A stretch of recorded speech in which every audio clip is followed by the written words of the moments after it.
When we answer questions in a game, we need to know if the answer is correct or incorrect. Conditional coding tells the program what to do when a correct answer is given or an incorrect answer is given. In Scratch, we can use the if, then, else command to create conditional coding. This tells the game what to do when it is given a correct or an incorrect answer. The if, then, else command can be found in the control section. If the input is equal to the correct answer, then we want the output to do one thing.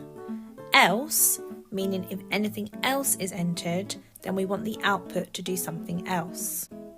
To do this, we go to the Operators tab and choose the something equals something block and put it after if.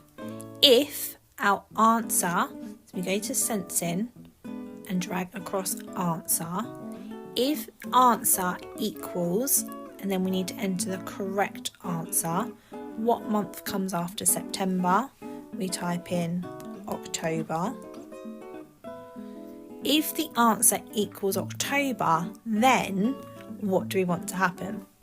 We could have the sprite moving forward 20 steps.